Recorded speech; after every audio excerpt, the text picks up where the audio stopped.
Abraçar árvores é uma maneira de mostrar que você se preocupa com elas. 1, 2, 3, 4. Olá pessoal, bem-vindos a mais um Que Bicho é Esse? Eu sou a Miriam Perilli e hoje a gente vai falar sobre tatus.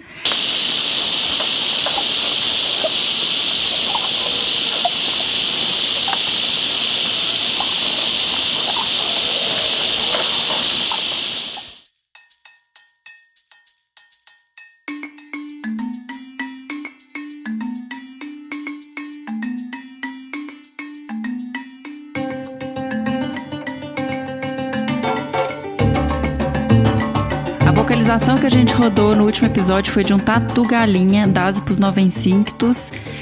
Foi uma vocalização diferente, muita gente não reconheceu, eu mesma não sabia que animal era, o Fernando que escolheu essa vocalização. E, infelizmente, a gente não recebeu e-mails dessa vez. Então, pessoal, lembrem-se, caso vocês saibam qual foi o animal que a gente tocou no último episódio, não esqueçam de escrever para bicho@desabrace.com.br. É sempre muito bom receber e-mail de vocês, então escrevam pra gente, tá bom? E já que não temos e-mails, vamos passar direto para nossa conversa, que hoje foi com o Danilo Kluiber. O Danilo, que é médico veterinário pela Universidade Paulista e mestre em doenças tropicais e saúde internacional pelo Instituto de Medicina Tropical da Universidade de São Paulo, a USP. Ele é também pesquisador associado ao IP, Instituto de Pesquisas Ecológicas, ao Instituto de Conservação de Animais Silvestres, o ICAS, e ao Naples Zoo at Caribbean Gardens. Ele é ainda veterinário dos programas de conservação Tatu Canastra e Bandeiras e Rodovias. Então, espero que vocês gostem. Foi muito bom conversar com o Danilo e vamos passar direto agora para esse bate-papo super legal sobre tatus.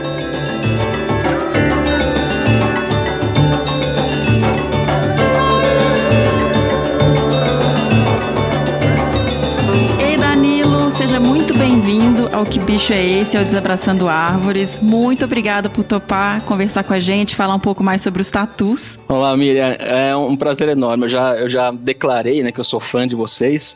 A gente já escuta. Eu já me atualizei, na verdade, nessa última viagem dos últimos episódios. E é um prazer enorme participar. Inclusive, agradecer não só pelo convite, a oportunidade de divulgar um pouco mais sobre os tatus, sobre essas espécies tão pouco conhecidas, sobre o nosso projeto também, mas também agradecer por vocês terem revelado que animal que é esse que fez o som, né? Porque se vocês tivessem chamado a gente antes para tentar descobrir, a gente acredita que todos da equipe ali iam falar todas as espécies de insetos, anuros, tudo, né? As rãs, as trecas, mas certeza que ninguém ia falar tatu galinha, né? Ia ser uma vergonha, na verdade, né? Mas ainda bem que vocês já revelaram antes da gente. Né? Esse som também foi o Fernando que colocou e eu não tinha ouvido. Quando eu escutei, falei, gente, o que é isso? É impressionante, é muito diferente, né? Não conhecia. Na verdade, tem muito poucos trabalhos publicados falando sobre vocalização em tatus, né? O Emmons, né? Cita alguma coisa assim em algum livros dele, tem um mais recente de 99 falando disso, e tem também uma outra espécie de tatu que aí já é mais conhecida, que ela vocaliza mais alto, né? Mas não tão assim quanto mais baixinho e naturalmente como o tatu galinha que vocês mostraram. Mostraram não, né? Passaram um áudio. Essa vocalização que vocês mostraram do tatu galinha, segundo alguns autores, eles falam que essa vocalização tem uma relação mais social ou quando ele está forrageando. Então o filhote faz isso quando está procurando a mãe para se alimentar, durante a amamentação, e esse barulhinho que vocês mostraram são animais forrageando que fazem essa comunicação entre eles ou ele sozinho, mas é algo mais social, é um comportamento mais social deles, não é uma vocalização por estresse, por exemplo, como a gente tem em outra espécie de tatu, que em inglês eles chamam de Screaming Armadillo, que é o tatu que grita, se a gente for traduzir assim a grosso modo, é o tatu gritador, né? Que legal.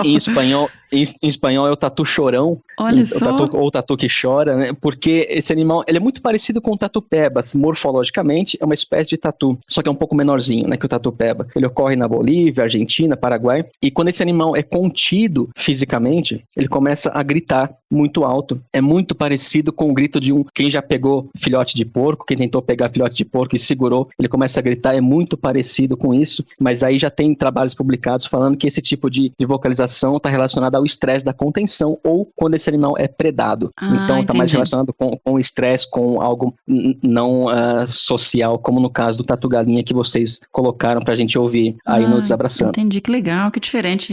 E o tatu-peba também faz essa vocalização quando contido. A gente pode ver em alguns vídeos no YouTube, tem esse tipo de vocalização, mas não é tão comum quanto esse tatu que grita, que tem nessa região da Bolívia, Paraguai e Argentina, que ele é muito mais alto, muito mais estridente, né? Vocês chegaram já a gravar alguma vez algum tatu vocalizando no projeto? Não, já perguntaram pra gente, Miriam, já perguntaram se a gente sabia se eles emitiam algum som, se vocalizavam, né? Uhum. E até então, que a gente sabe, não. Algum som de comunicação, assim, não, né?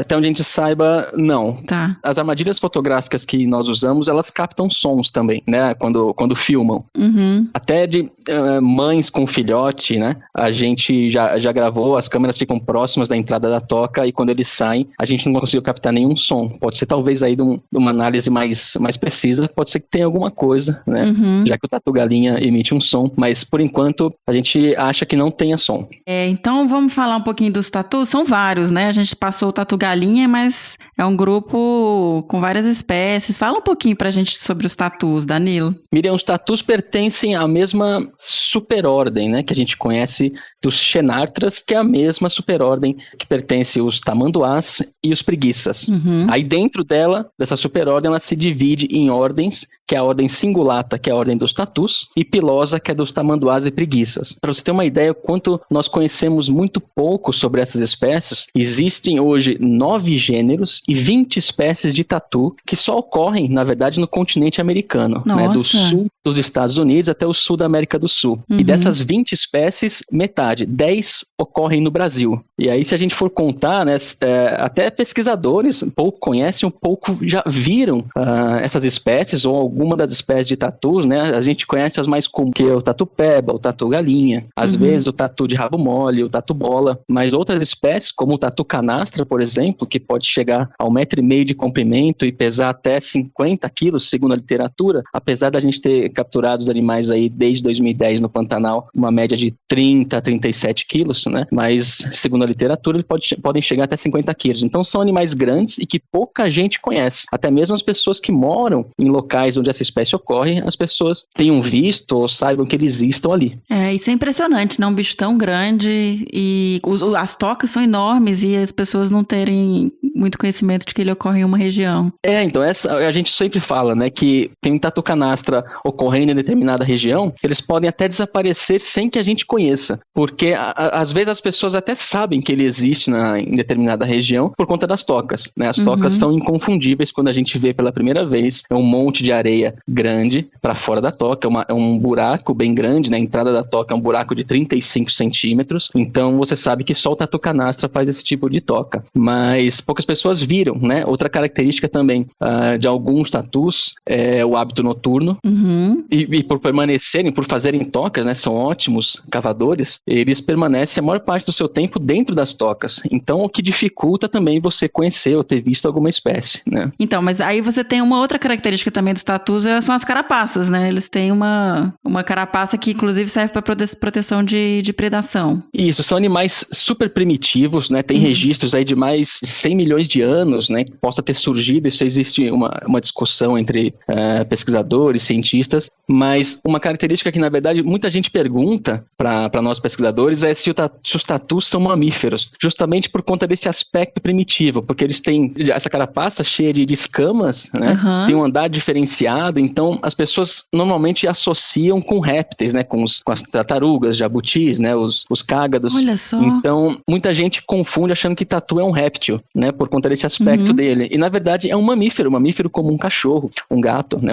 Uma anta, um uma onça, então, mas que são muito primitivos, são os primeiros animais aí a resistirem também a todas essas passagens de eras aí, e tem também como característica interessante para revelar, os tatus são animais com metabolismo lento, então são animais que têm uma temperatura do corpo muito mais baixa comparada com um cachorro, por exemplo, 38 graus, né?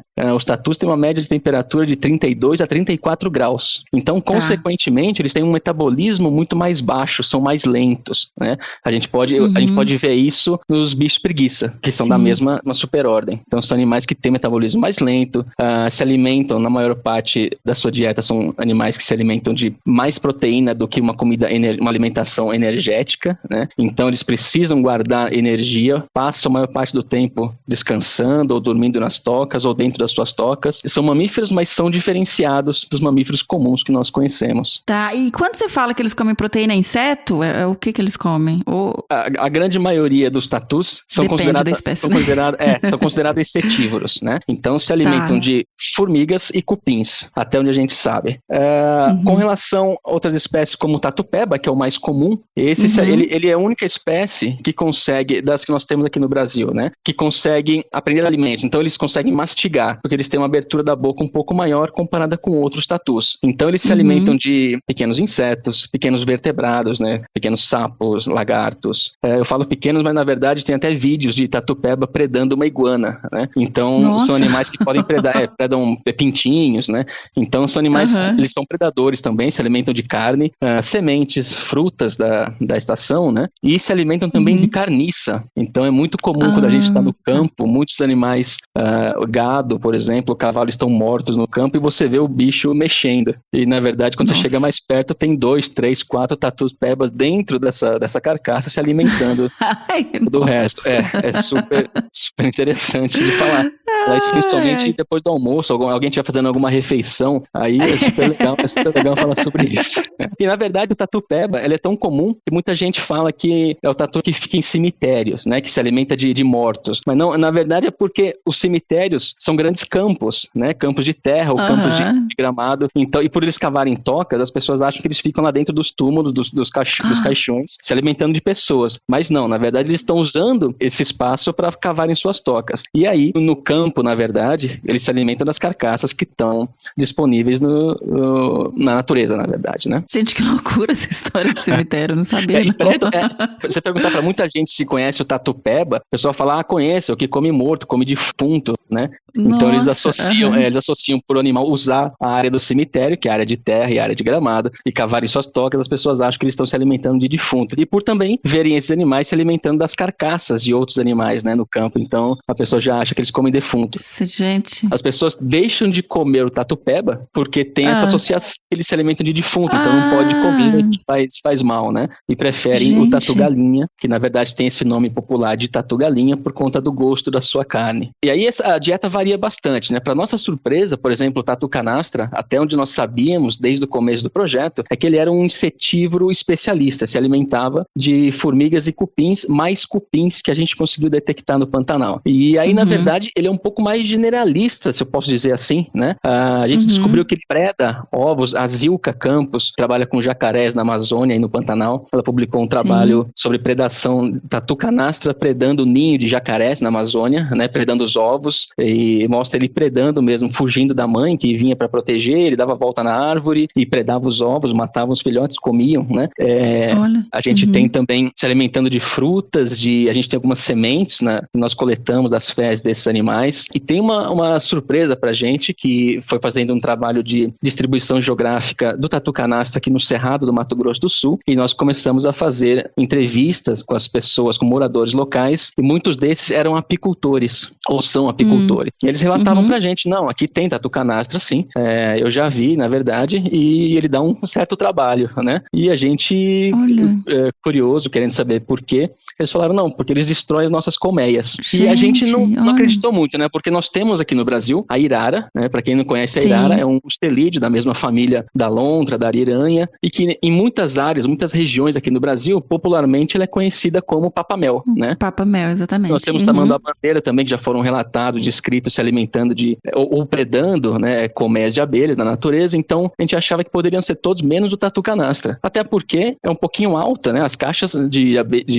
abelhas, né, são um pouquinho mais altas. E aí nós colocamos câmeras, armadilhas fotográficas em frente a essas caixas e mostra claramente, quem quiser no nosso canal no YouTube, depois a gente passa o link. Legal. A gente põe o link no post, pessoal. Tem o tatu canastra levantando, derrubando a caixa e acabando com as caixas de abelha, né? Gente. Então a gente tentando aí, né, defender, e a gente até brinca, né, tentando defender uma espécie, falando que ele é carismático, uma espécie importante e tudo mais, e ele causando esse conflito todo, né? Foi um conflito novo, na verdade, que nós descobrimos, né? A gente não tinha ideia. Para quem conhece apicultor, né? Para quem conhece o trabalho de apicultor, sabe o quanto é metódico o trabalho de apicultor, né? O quanto eles são cuidadosos, exige disciplina, né? Para você cuidar da caixa, e de repente você vê um tatu canastra destruindo completamente a caixa, se alimentando. A gente acha que eles se alimentam das larvas, né? Das abelhas e que tem ali dentro, não do mel em si, né? Porque na natureza eles se alimentam das larvas e dos ovos dos cupins. Então a gente acha que eles façam a mesma coisa, e acharam aí, né, uma maneira oportunista de se alimentarem das caixas de abelha, mas eles destroem completamente. E aí com isso surgiu, o Arnaud foi muito, muito feliz em pensar num projeto para que a gente pudesse trabalhar junto com os apicultores e que a gente pudesse aí desenvolver um trabalho de desenvolvimento, não sei se a gente pode falar de desenvolvimento sustentável, mas valorizar esse produto e subprodutos do mel, para que essas pessoas preservassem, né, não matassem o tatu canastra e mantivessem o tatu na área, e a gente entrasse com ideias e medidas para aumentar um pouco essa altura dessas caixas, ou colocar barreira nessas caixas para evitar que ela seja predada e destruída, né? E aí com isso as pessoas que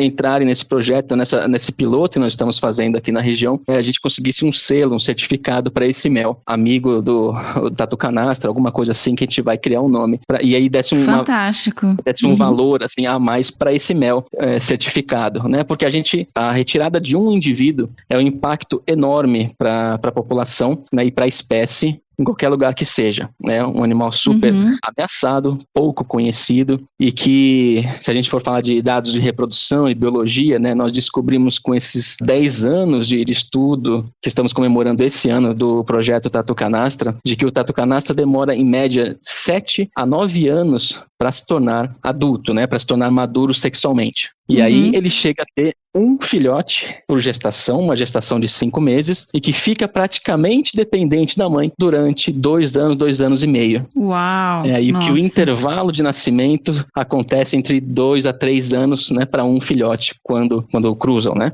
Então, a gente sabe que o impacto da retirada, da morte de um indivíduo é enorme para a população de tatu canastra, onde quer que ela ocorra. E você mencionou a questão da reprodução do tatu canastra, que eu fiquei impressionada.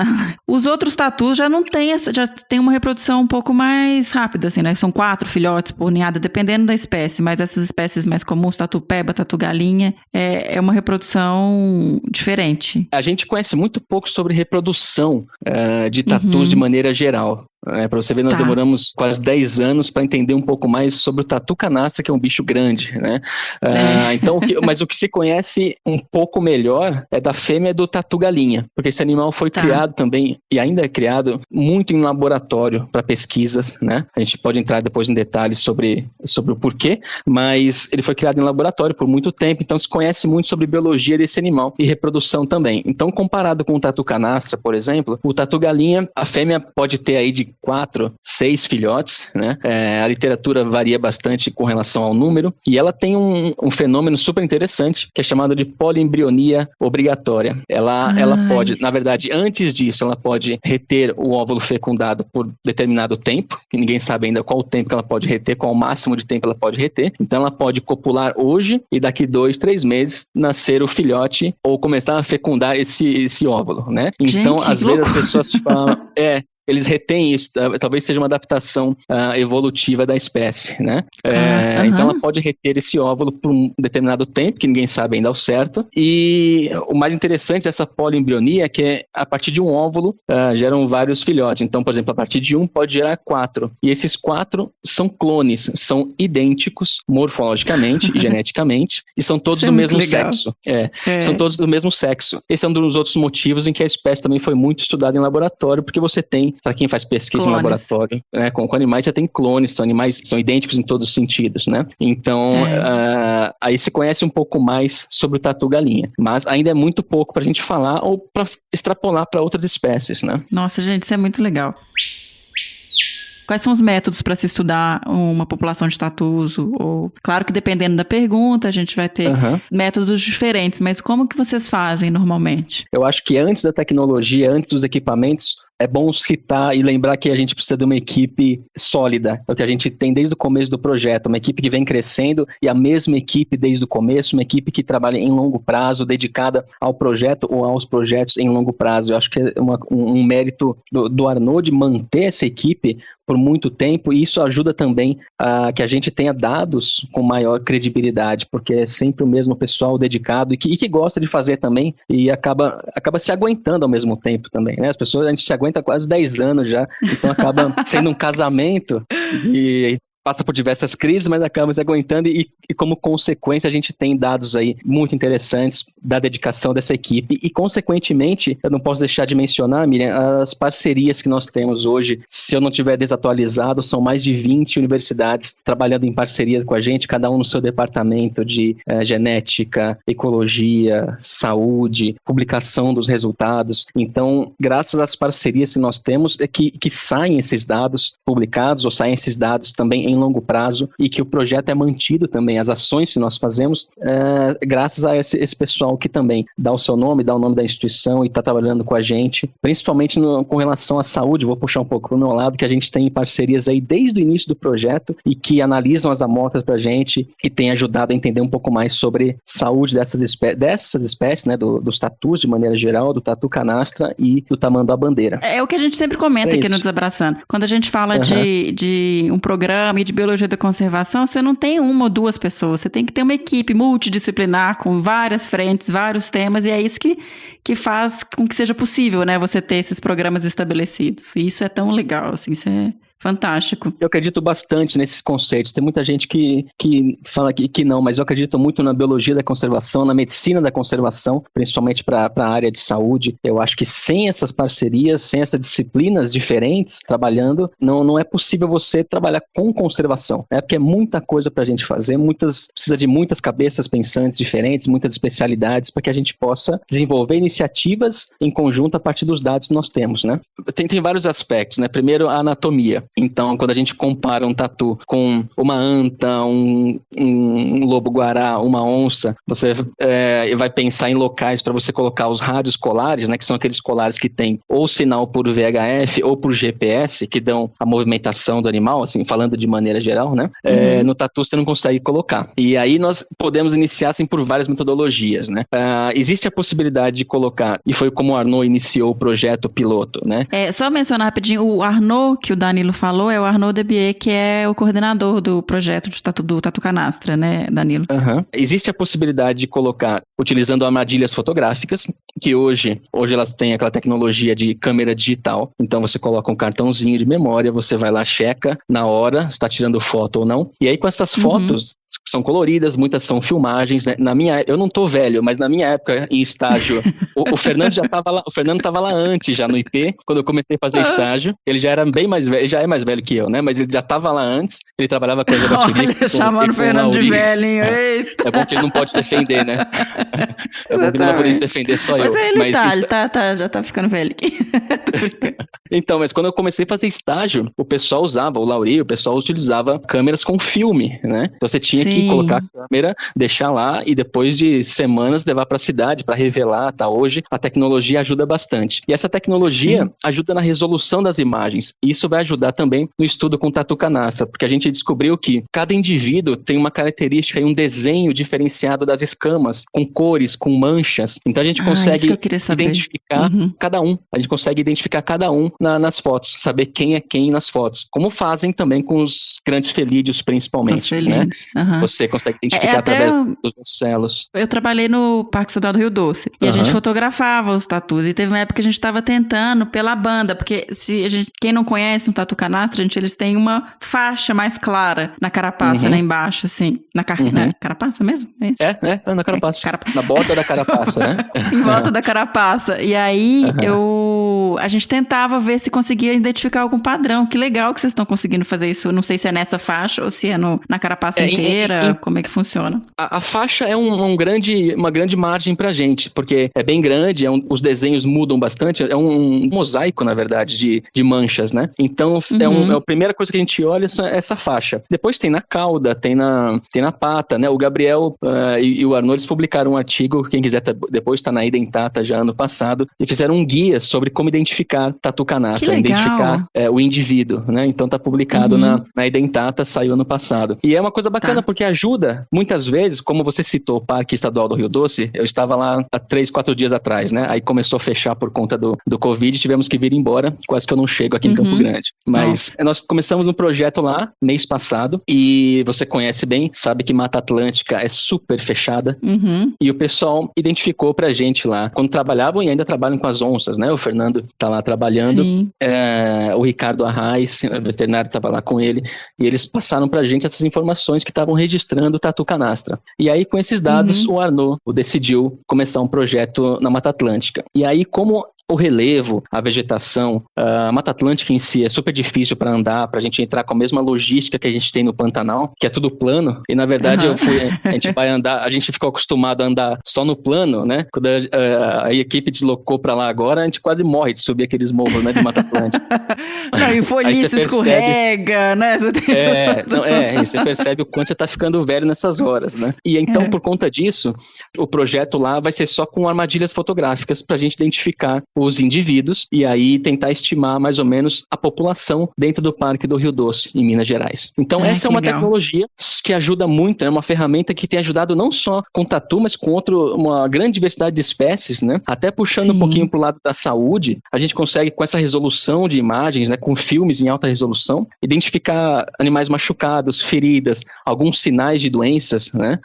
Através dessas câmeras, animais se coçando, que a gente consegue ver com detalhes, né? Tipo de ferida, então dá para monitorar muita coisa com essas câmeras. A câmera é o principal que você perguntou, né? E a gente, como a gente não consegue colocar os rádios colares no pescoço, porque o tatu não tem essa divisória tão definida quanto uma onça ou um lobo-guará, por exemplo, que é o tamanho do pescoço entre o ombro, né? E a cabeça que caiba um colar. E outras são animais que cavam o tempo todo, né? Enfiam a cabeça na terra e mexem bastante, precisam dessa anatomia para cavar. Não é possível colocar um rádio colar. Então a gente utiliza de 2 métodos. Uma é um implante intraabdominal. Então a gente faz uma cirurgia de médio porte e é colocado um implante dentro desse animal, no campo. E aí esse implante vai dar um sinal de rádio pra gente. Essa bateria dura em média 7 a 9 anos. Com esse sinal de VHF a gente consegue encontrar o animal novamente, apesar de ser muito difícil, eles andarem pra caramba, né? E a gente usa também concomitantemente o GPS. O GPS fica na carapaça, ele tem que ser externo, não tem que ficar do lado de fora, então a gente coloca na carapaça fixo, e aí de tanto ele entrar em toca, né, as tocas são cheias de raízes, então ele acaba quebrando esse GPS e caindo com aproximadamente um mês e pouquinho. Mas mesmo o GPS caindo, a gente consegue dados super precisos de movimentação, de posição, né, uso de área, de área que ele utilizou para se alimentar, para onde cruzou e tal. E essa foi uma das grandes surpresas, assim, essa ajuda da tecnologia do GPS, principalmente, mostrou pra gente que esses animais têm uma área de vida enorme. Então, uma das coisas que nós descobrimos que foi surpresa pra gente, Miriam, é com relação ao tamanho da área de vida do tatu canastra. Então, monitorando esses indivíduos durante esses 10 anos praticamente do projeto que a gente comemora esse ano, nós conseguimos perceber que para um indivíduo, para você ter uma ideia, um indivíduo adulto, um macho adulto de tatu canastra, ele precisa em média de 20 quilômetros quadrados. Isso é equivalente, para quem conhece, quem já visitou o Parque do Ibirapuera em São Paulo, isso é equivalente a 20 parques do Ibirapuera. Quem conhece o Parque da Tijuca no Rio de Janeiro, o Parque da Tijuca teria aí, se a gente fosse comparar com o tamanho de área, ele teria espaço para 2 indivíduos apenas, né? O Parque da Tijuca no Rio é um dos maiores parques urbanos que a gente tem. E jogando pro futebol, que no Brasil... porque você não vai falar, não vai falar Parque das Mangabeiras, de BH? A gente sempre compara, né? Eu fiz um cálculo rápido, se não tiver errado o cálculo do Mineirão, do estádio de Minas Gerais, da sua terra, e do Fernando. Isso. É equivalente a 40 estádios do Mineirão, Uau. o estádio em si. Mas se a gente jogar só pro gramado, o tamanho do gramado é oficial, né? Então tem normalmente 1 hectare, só aquela parte verde que os jogadores jogam, né? Então, se a gente for extrapolar só pro gramado, é equivalente a 3.000 gramados de futebol. Uau! A área de um tatu canastra adulto. Então dá pra gente ter uma ideia do quanto é necessário para que um tatu canastra viva. E aí, se a gente comparar com outra espécie, por exemplo, a anta, a Patrícia comentou bastante sobre a anta, a área de vida, e é o maior mamífero terrestre que nós temos no Brasil, é equivalente a quase 4 vezes o tamanho da área de vida de uma anta. Gente, que loucura. Então, foi uma super surpresa pra gente isso, saber que um animal como o tatu canastra anda tanto, comparado principalmente com outros indivíduos grandes, né, como a anta, como a onça. Então eles são animais também que andam, se deslocam aí 3 quilômetros em média por noite. Em um trajeto noturno, assim? Que isso? Em uma noite, Uau! 3 quilômetros, uma média de 3 quilômetros por noite. Então são espécies que andam bastante, forrageiam bastante e precisam de uma área de vida grande. Então a gente consegue ter também uma ideia do impacto que é a perda do hábitat natural, né? Qualquer pedaço que você tire do hábitat natural é uma perda extremamente relevante para o tatu canastra. Complicado, né? Uma área de vida grande, um animal que fica muito vulnerável à perda de hábitat e que ainda tem uma reprodução lenta. Então, não é à toa que é um animal ameaçado, né? Qual que é o status do tatu canastra hoje? Vulnerável. Pela IUCN ele é vulnerável.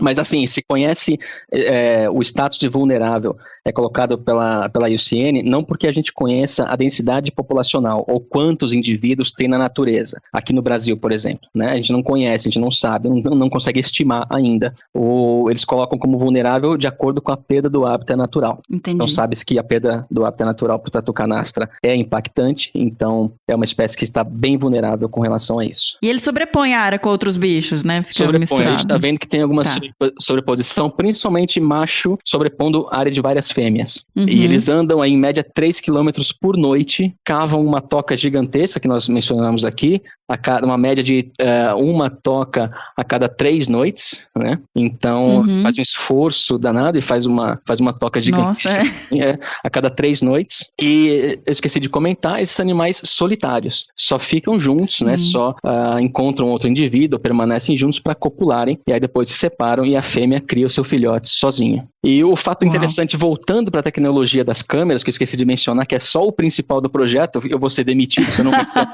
isso.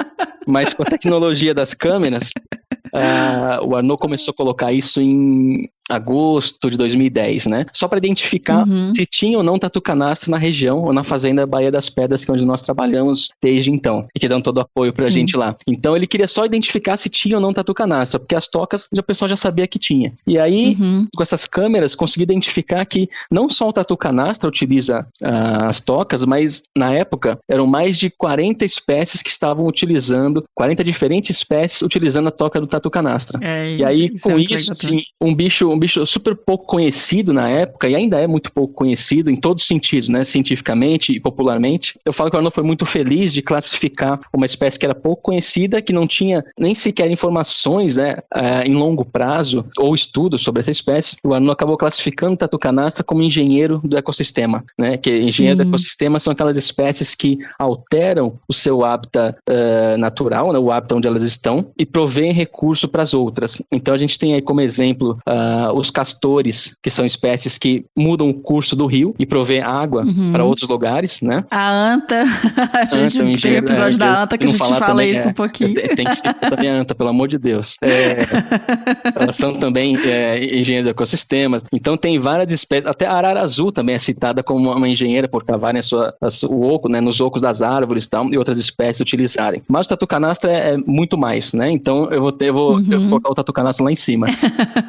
A gente já registrou até hoje mais de 80 espécies. Aí agora, com essas fotos do Rio Doce, entrou paca, entrou diversos mamíferos, né? Então, a gente conseguiu, juntando vários biomas, vários ecossistemas, várias espécies utilizam a toca do tatu canastra e se beneficiam dela, né? Se refugiam de predadores. A gente descobriu também que dentro das tocas a temperatura é sempre a mesma, né? Entre 24... É isso que eu ia perguntar, como é que é a temperatura nas tocas? Entre 24 e 26 graus sempre, né? O Arnaud brinca, fala que é igual uma uma adega de vinho, né? Mantém água ali, independente da temperatura externa. Então, no Pantanal, para quem conhece, o Pantanal é um local também que faz frio, às vezes chega a 8 graus, né? E Sim. a temperatura da toca é a mesma, 24, 26 graus. Gente, e quando faz que muito legal. calor também, né? Que é super quente, chega nos 42, 43 graus, a temperatura se mantém estável. Então, muitas espécies, como a jaguatirica, a irara, tamanduá-mirim, usam muito as tocas como refúgio térmico, né? Para se abrigarem aí e depois que o tatu-canastra sai, ou às vezes também, quando o tatu-canastra tá dentro, vira uma bagunça, né? Nessas tocas, eles não se... É mesmo? Entra junto? É muito comum eles entrarem e dividirem as tocas. Um dos sinais que o tatu-canastra está nas tocas é quando ele fecha a entrada da toca com areia. Mas muitas vezes também ele não fecha a entrada, ele fecha um pouquinho lá pro fundo. Então isso acaba criando um outro cômodo, né? Ele acaba dividindo o cômodo dele e fazendo quase um Airbnb, né? Nas tocas.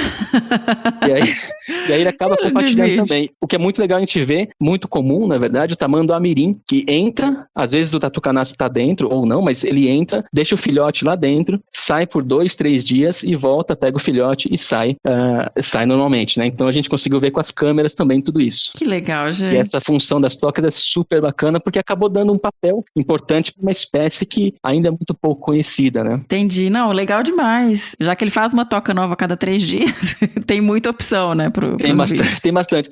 No Pantanal, Miriam, as tocas se perdem depois da cheia. Então, não são todas que resistem aí. Existem algumas áreas mais secas, né? E que ficam as tocas mais velhas, mas raramente ele reutiliza. Quando ele volta para próximo da toca velha, mas raramente ele reutiliza as tocas, né? Ele é bem exigente. Então, ele cava uma toca nova e aí acaba utilizando por 3, 4 noites, depende, quando o animal está sozinho. E quando a fêmea está com o filhote, ela utiliza por mais tempo. Então, ela vai ficando com ele até os 6 meses de idade, até que ele começa a forragear sozinho, começa a descobrir sozinho o mundo, mas mesmo assim, ele começa a cavar a toca sozinho, mas sempre próximo da mãe. E conforme o tempo passa, ele vai ficando mais distante, vai forrageando sozinho, acaba voltando para a toca da mãe, ou a mãe encontra com ele, eles dormem juntos, e aí interagem, né, fora da toca, e acabam também dispersando. Entendi. Mas mesmo depois de 2 anos, foi o máximo de tempo que nós conseguimos monitorar um filhote, antes dele ser predado pelas onças, né? Vou deixar bem claro que ele foi predado por onça, que acabou com a nossa alegria do monitoramento. A gente encontrou um filhote, que foi o primeiro filhote que nós monitoramos, que é o Alex, por mais longo tempo, né, que a gente tinha de história, e até os 2 anos de idade, quando nós encontramos ele morto dentro da toca, possivelmente predado por uma onça parda. Olha só. Então, nessa idade, ele ainda ficava na mesma área da mãe, cavando suas tocas sozinho, mas ia e voltava, encontrava com a mãe, mas sempre dentro da área de vida da mãe. Então, por isso que a gente fala que esse intervalo de nascimento entre filhotes demora em média de 2 a 3 anos, porque a mãe ainda está interagindo com o filhote, ainda está com o filhote, cuidando dele de longe, né? Mas está cuidando dele, está interagindo com ele ainda. Eu estava olhando também que parece que o tatu-galinha chega a fazer 12 tocas também. E quando a gente está falando de toca, eu lembrei que agora que eu vi uma vez no Pantanal, quando eu trabalhava lá, uma espécie de condomínio de tatu. Isso já foi descrito, assim? Vocês já viram? Tem alguma coisa que era um barranco, mas com muitas tocas ao mesmo tempo, com os bichos lá. E eu lembro que eu fiquei, gente, mas o que tá acontecendo aqui? Isso tem alguma coisa? É uma bagunça. Existem alguns trabalhos publicados e também com relação à época reprodutiva. E normalmente, quando começa a seca, no Pantanal, né? Tô falando só da nossa área de estudo ali, a gente percebe esses condomínios que você falou e tá relacionado com a época de reprodução dos tatus peba. É o peba, né? Isso que eu tava tentando lembrar. O peba. Eles fazem várias tocas, o chão fica todo esburacado e com várias galerias, entrada e saída, e se você ficar próximo ali, e não precisa ser por muito tempo, você começa a ver macho perseguindo fêmeas, aí tem 2, 3 machos perseguindo uma fêmea, um sobe no outro, às vezes fica uma bagunça, assim, fica 2, 3, um em cima do outro, e a fêmea começa a correr, e os machos segurando presos atrás dela, né? E tem até um artigo publicado pelo Valfrido, e nós entramos em parceria, que é esse comportamento de reprodução do tatu-peba, que sempre foi visto, né, na natureza, mas nunca tinha sido descrito. Então, justamente nessa época que você falou, você vê esses condomínios, essa quantidade de galerias, de tocas, que são do tatu-peba, que é um dos mais comuns, que as pessoas mais conhecem, né? Que tem hábito diurno, noturno, crepuscular, ele é o mais, eu diria, adaptado. É uma espécie que fica mais próxima sedes de fazenda, mais próximo de cidades. Então, é uma espécie mais adaptável. E aquela que eu falei também, que se alimenta de praticamente tudo. Eu não cheguei a ver esses comportamentos todos, fêmea, macho, mas eu lembro que eu fiquei muito impressionada, porque eu via a carinha deles saindo, assim, nas toquinhas. E, gente, é um comportamento incrível, assim.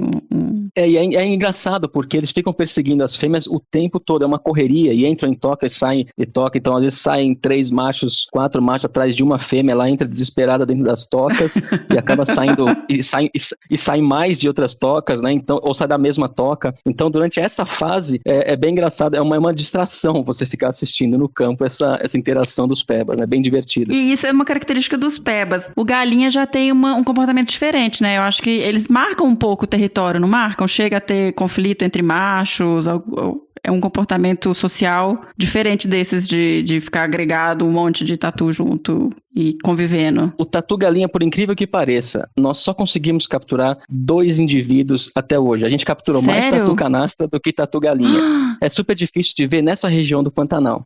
Às vezes muita gente fala, nossa, tem de monte onde eu moro, onde eu tenho meu sítio. Mas o tatu-galinha, comparado com o tatu-peba, por exemplo, é uma espécie que fica mais restrita a permanecer em áreas cobertas, áreas com vegetação mais densa. Dificilmente o tatu-galinha fica em áreas abertas, né, nessa região do Pantanal. Tá? Pode ser que em outras regiões, mas a grande maioria onde nós conhecemos, Mata Atlântica, o animal ele evita sair nesses lugares abertos, ele fica mais em áreas fechadas. A gente encontra tocas, são tocas não tão fáceis de serem avistadas, porque é uma toca que ele puxa folha seca para dentro da toca, para se proteger ou para fechar a toca, então é diferenciada do peba e, como você mencionou, aquela bagunça toda, aqueles condomínios de galerias, né? Então ele fica mais dentro de áreas fechadas e raramente sai. Então, por exemplo, os animais são, na grande maioria, a espécie, na verdade, na grande maioria noturna, de hábitos noturnos, crepuscular noturno, mais pro noturno. E os filhotes e os jovens são os que mais saem durante o dia, durante a manhã, e têm hábito mais crepuscular. Então os filhotes saem nas horas mais quentes do dia, durante a manhã, e mais crepuscular. Mas o resto, os adultos, fêmea adulta e macho adulto, costumam ficar em áreas fechadas, né, áreas com vegetação mais densa, e costumam sair na maior parte do tempo à noite. Entendi. E até puxando mais de novo, assim, continuando mais com o tatu-galinha, o Danilo, hoje em dia a gente tem falado muito dessa questão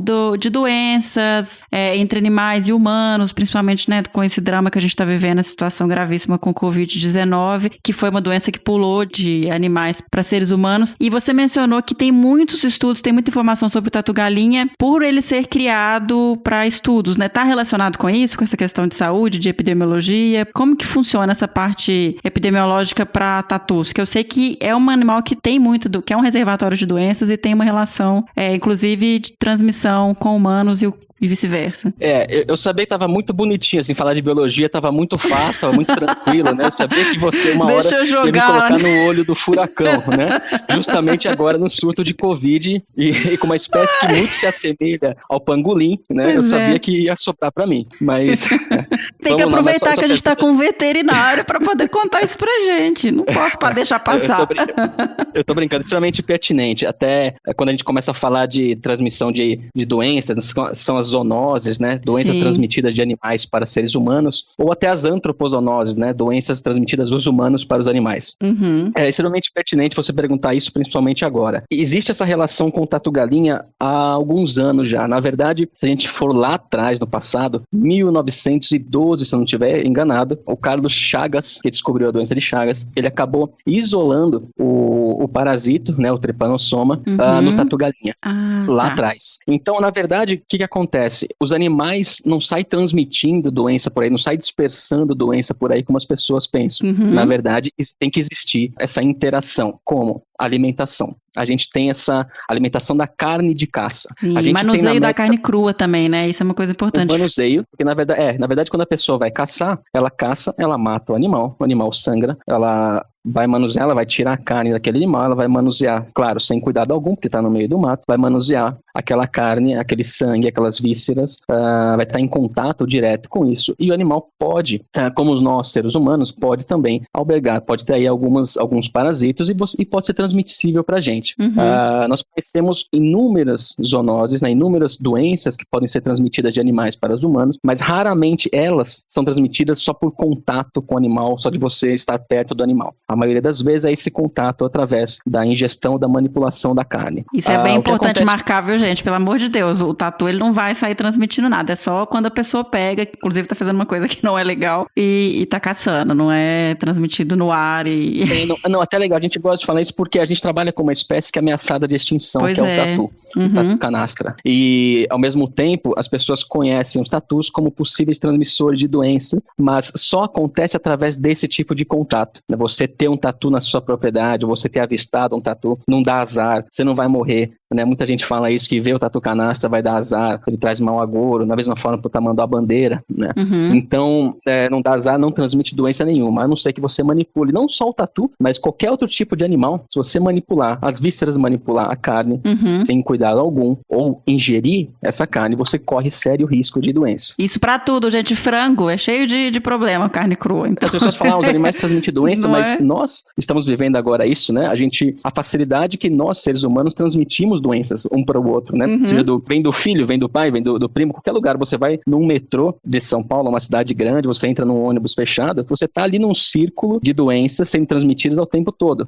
Então, as pessoas falam, os animais transmitem, não, na verdade nós transmitimos e muito mais rápido. Sim. O que acontece é que muitas vezes, né, o que aconteceu também com relação à comunicação, houve um erro muito grande de comunicação quando teve o surto de febre amarela, que os bugios começaram a morrer, as pessoas acreditaram que esses animais poderiam transmitir doenças para os seres humanos, e na verdade, da mesma forma que os tatus também, esses animais, alguns animais selvagens, acabam servindo de sentinela. Sim. Alguns animais ficam doentes também como seres humanos, para determinados patógenos ou parasitos, né, como depende, muita gente gosta de usar o termo parasito de maneira geral. Então, eles também ficam doentes e morrem. Os tatus têm um diferencial que para certos patógenos, eles não ficam doentes. E o que favorece esse tipo de... que ele possa manter o patógeno no corpo dele, é porque ele tem uma temperatura muito parecida com a temperatura do corpo do ser humano. Então, são temperaturas baixas, como eu mencionei anteriormente, temperaturas mais baixas, consequentemente o metabolismo mais baixo. Isso favorece para que muitas bactérias, vírus, parasitas permaneçam nesses animais e muitos deles não manifestam sinais. Então, muita gente fala assim, eu sempre cacei tatu, sempre comi tatu, nunca tive nada. O animal sempre estava sadio, né? Mas, na verdade, a gente não consegue enxergar sinais clínicos, não consegue enxergar um animal doente. Ele está ali com aquele parasita, aquela bactéria, aquele fungo, e você pode, consequentemente, ingerir isso. No caso do tatu galinha, especificamente, em 1970 foi descoberto que o tatu, além dos seres humanos, eram as únicas espécies de mamíferos que conseguiriam albergar, né, conseguiriam manter a bactéria que transmite a doença chamada hoje de hanseníase, né? Antigamente era conhecida como lepra. Então, foi descoberto em laboratório, mantiveram esses animais em laboratório, fizeram pesquisa com vários tatus de vida livre nos Estados Unidos, principalmente, onde descobriram também que esses animais tinham Mycobacterium leprae, né, o agente que transmite a hanseníase. Então, ele aí se tornou uma potencial espécie, além dos seres humanos, para que a gente pudesse entender um pouco mais sobre a transmissão dessa doença, a transmissão desse patógeno, e também entendesse a importância de não consumir essas espécies, porque poderia facilmente transmitir para os seres humanos. Entendi. E o mais interessante com relação ao Mycobacterium leprae, muita gente fala também ao hanseníase, muita gente fala, eu sempre comi, nunca tive nada, meus pais sempre comeram, nunca tiveram nada. Especificamente para o Mycobacterium leprae, você pode ter contato hoje com esse agente e desenvolver sinais clínicos depois de 20, 30, 40 anos. Você nunca vai saber que você que foi o contato com o tatu ou não, foi ingerindo a carne ou manipulando o tatu ou não. Então muita gente se engana falando, eu sempre comi, nunca tive nada, mas uma vez na vida, depois de alguns anos, ela pode desenvolver os sinais clínicos. Interessante também tocar nesse assunto, porque publicamos alguma coisa agora relacionada ao Covid, e a gente quis colocar nas nossas páginas sociais um pedido do projeto, e nós criamos aí uma postagem, uma foto com duas pessoas para manter aquela distância social social, para evitar que o vírus se propague, que as pessoas não saiam de casa e tudo mais, né? E queríamos associar o tamanho do tatu. Então colocamos um tatu canastra e um tatu galinha um na frente do outro e falamos, olha, mantenha a distância e 2 pessoas entre os 2 tatus. E aí foi muito parecido, eu estava ouvindo o Desabraçando e o Fernando contando o quanto ele foi infeliz naquele post, que ele foi testar se as pessoas estavam lendo ou não, né? A postagem. Sim. E aconteceu a mesma coisa com a gente. Então, a gente postou, colocando esses 2 tatus entre 2 pessoas e falando, olha, pratique a distância social usando a medida de 2 tatus entre você. E aí muita gente já começou a colocar, os tatus transmitem doença, eles transmitem Covid. Meu Deus! Foi, na verdade, um tiro no pé, igual o que o Fernando colocou, né? É que justamente prova que as pessoas não leem na descrição que estava escrito. Não, mano, tem a distância de 2 tatus, não grave. A distância dos tatus que eles vão transmitir. Né? Que loucura. Então, na verdade, esse tipo de a comunicação, a gente vê o quanto a comunicação é importante, a forma como comunica, porque no passado a febre amarela foi algo que, em vez de ajudar, acabou atrapalhando e muita gente matou os bugios e tudo mais. Então, deixando claro, os tatus não, até onde a gente sabe, os tatus não transmitem doença para ninguém. Você vendo um tatu, você tendo na sua propriedade, o tatu não transmite doença alguma. Qualquer animal selvagem que você caçar, manipular a sua carne, você corre o risco de ter contato com qualquer patógeno. Como você bem mencionou, Miriam, o frango que a gente come, né? A carne que a gente come também pode estar contaminada. Eu gosto de dar um exemplo super básico, que é o exemplo da salmonela. Sim. A gente, desde pequeno, eu ouvia minha mãe falando, olha, não come nada fora de casa, principalmente maionese, que a gente não sabe quem que fez, como foi feita, que usou, né? Sim. E aí na salmonela usa-se ovos. Então o ovo vem da galinha. O ovo pode vir contaminado, pode vir estragado e você vai comer. Um ovo contaminado, um ovo estragado, um ovo com salmonela, é um ovo que tem ação de bactérias que começou a apodrecer também e tem ação dessa bactéria que é a salmonela. E aí você acaba ingerindo. Então, até mesmo que a gente sempre consome, que são os ovos, ou até o frango, ou a carne que a gente compra no supermercado, podem estar contaminados com diversos tipos de bactérias, de fungo, de parasita, de vírus. Tudo tem esse efeito para que não seja. Existe uma inspeção sanitária, existem regras e tal, mas pode acontecer. Então, os animais não transmitem doença pra gente, na verdade, nós procuramos e buscamos isso quando exercemos algum tipo de cultura, como a cultura da caça, a cultura da manipulação da carne. A gente acaba aproximando esse tipo de coisa. E usando aquela frase de cochata que as pessoas falam, né? A gente sabe que a perda do hábitat natural para algumas espécies, além de levá-las à extinção, também faz com que a gente fique mais próximo desses animais selvagens. Então eu quis tocar nesse assunto e falar sobre essa questão do tatu, das doenças, pra gente lembrar, porque o pessoal tá assim, fala muito da China e a China, e tá todo mundo agora ficando em pânico com a China e né, ficando xenofóbico com os chineses e etc. E eu queria trazer essa informação que isso não é uma cultura exclusiva da China. É lógico que lá é pior, você tem um monte de uso de animais e de espécies. Sim, é diferente, culturalmente bem diferente. Mas lembrar que a gente também faz isso. Então, assim, essa caça ilegal e o manuseio errado das espécies silvestres, elas também trazem problema em qualquer lugar que seja. A gente, lógico, a gente tem uma população menor, a gente tem áreas florestais maiores, por exemplo, que diminui esse contato, mas não quer dizer que a gente não faça. Então, vamos trabalhar para que isso também não aconteça aqui. Isso, bem colocado, Miriam, para a gente lembrar que a América Latina, na verdade, tem essa cultura de se alimentar de tatu. Só para a gente lembrar, o tatu é a segunda carne de caça mais apreciada depois da paca, aqui no Brasil. Então, é um bicho que foi sempre usado. Em Bolívia, por exemplo, o pessoal usa para fazer o charango, que é aquela viola, né? Aquela viola mais para artesanato, usa a carapaça do animal, então manipula a carne, manipula a carcaça só para fazer um instrumento musical. Então o tatu é muito apreciado, principalmente o tatu galinha. Esse nome tatu galinha vem porque o gosto da carne é muito parecida com a de frango, isso que o pessoal relata, né? Só não entendo porque as pessoas não comem frango, então, em vez de ir atrás caçar o tatu. Mas essa é a minha pergunta de sempre, mas tudo bem.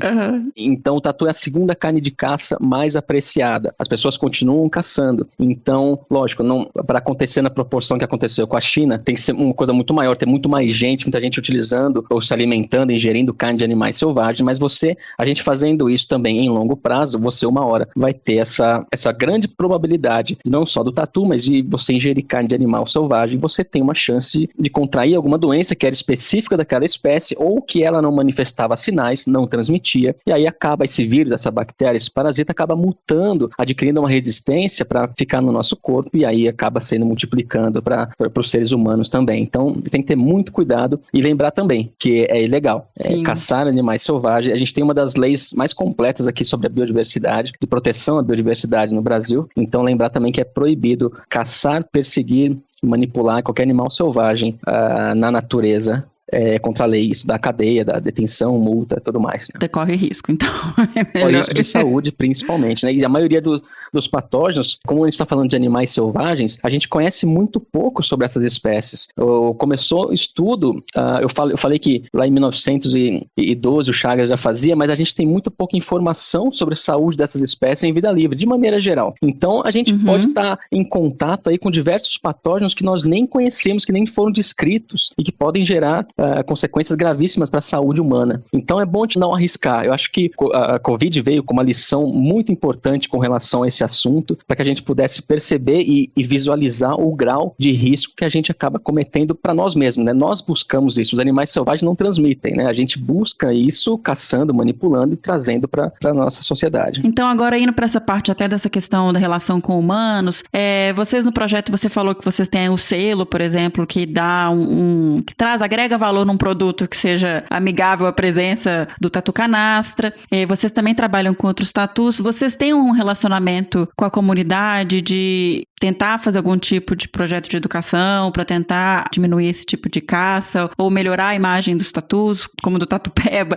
Vocês têm um projeto com a comunidade? O selo, a gente é um projeto que vai desenvolver esse selo de certificação para que as pessoas não matem, para que elas mantenham o animal na área. É um projeto que chama Canastras e Colmeias. Nós iniciamos esse ano, então está bem no projeto piloto. Nós estamos desenvolvendo as técnicas para mudar o acesso das colmeias. Então tá bem no comecinho. A gente vai chegar, o objetivo é criar esse selo e tentar diminuir ou eliminar esse conflito das pessoas, dos apicultores principalmente, e o estrago que o tatu canastra faz nas colmeias, né? Com relação à educação, Miriam, é uma coisa que nós pesquisadores, tanto para comunicação e educação, nós não somos preparados para esse tipo de coisa, para exercer. Então a gente sempre precisa de ajuda, de parcerias ou pessoas que trabalham na área para poder traduzir todas essas informações técnicas que nós obtivemos ou a gente obtém no campo ou com relação à espécie, para ser feito um programa de educação. Então, desde o ano passado, se não me engano, o ICAS, nós fazemos parte hoje do Instituto, nós criamos um instituto, chama Instituto de Conservação de Animais Silvestres, ICAS, e que maneja principalmente, né, ajuda a manejar os dois principais projetos, que é o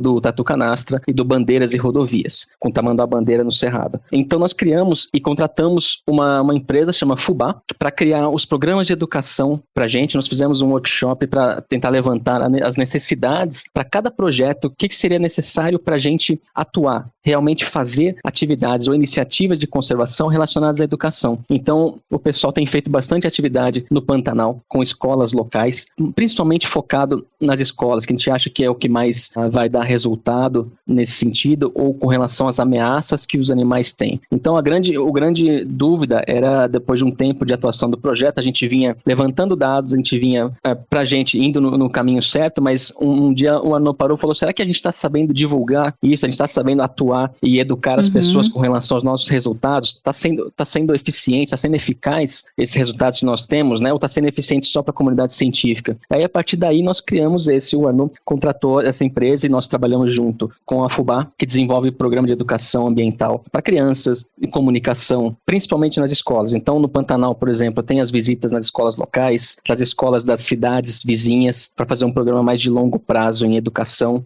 Tem uma equipe hoje também, são 2 pessoas trabalhando com a gente, em parceria, trabalhando com as escolas. Aqui em Campo Grande, tem parceria com a Secretaria de Educação da cidade, então também eles fazem apresentações e fazem várias atividades com as crianças nas escolas, aqui da cidade também. Então, a gente desenvolveu esse programa e para cada projeto, como a gente comentou também do projeto lá no Rio Doce, né, no Parque Estadual do Rio Doce, que é uma população que está ameaçada e graças ao parque ela continua estável, então também vai ter uma iniciativa de educação desenvolvida especificamente para as ameaças daquela população. Então a gente viu que, na verdade, teria que agir junto, né? Não só fazer o trabalho de pesquisa, levantar as condições ou status daquela população em determinada região, mas também teria que ter uma maneira eficaz de educar as pessoas, de passar essa informação, de sensibilizar, né? Como a Suzana Pádua também sempre cita esse termo, de sensibilizar as pessoas a respeito da espécie, não só só da espécie, mas também da importância do ecossistema. Então, a gente tem sim, como mais uma iniciativa, a educação ambiental que faz parte dos projetos. Danilo, o projeto de vocês é incrível. Eu Parabéns sou suspeito, demais. eu vou concordar com você, mas eu sou suspeito. Foi uma aula que você me deu.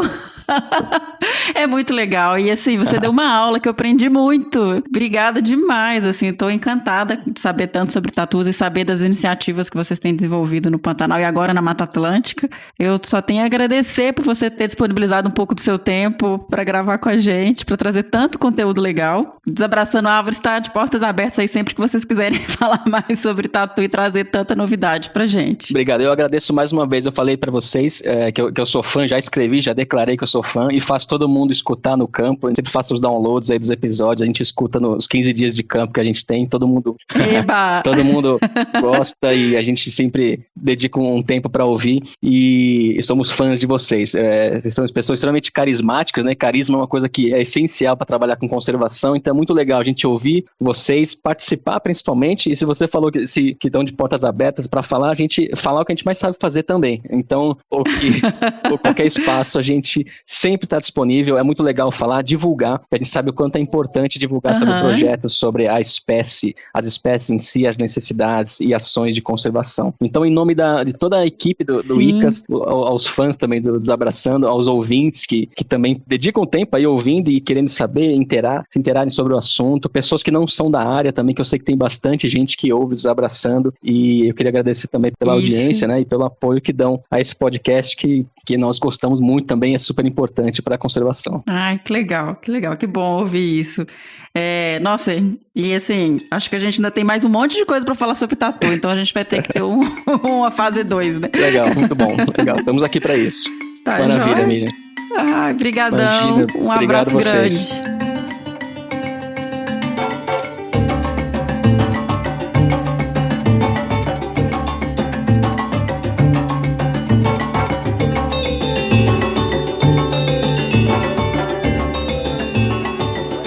Foi o Que Bicho é Esse de hoje. Eu aprendi um monte, espero que vocês tenham gostado. E alguns recadinhos finais. Se você gostou do episódio e gosta do Desabraçando Árvores e quer dar um suporte para que a gente continue trazendo conteúdo e principalmente conteúdo semanal para vocês, entre no site www.desabrace.com.br. Lá tem a opção de clicar e nos dar apoio via Padrim ou PicPay. No Padrim também vocês podem entrar em padrim.com.br e doar a partir de R$1, pessoal, não é muito, qualquer valor já nos ajuda. Então entrem lá, se vocês gostam, se vocês querem dar suporte pra gente continuar, doem pra gente e deem essa ajuda. E por hoje é só. Fica em casa, não inventa moda de ir pra rua, não é hora disso. Vamos tentar fazer o maior esforço possível para achatar a curva e para que nosso sistema de saúde dê conta e para que a gente proteja a população, não só os idosos, população carente e todas as pessoas que têm comorbidades e que são mais vulneráveis, ok? E até o próximo Que Bicho é Esse? Beijo, até!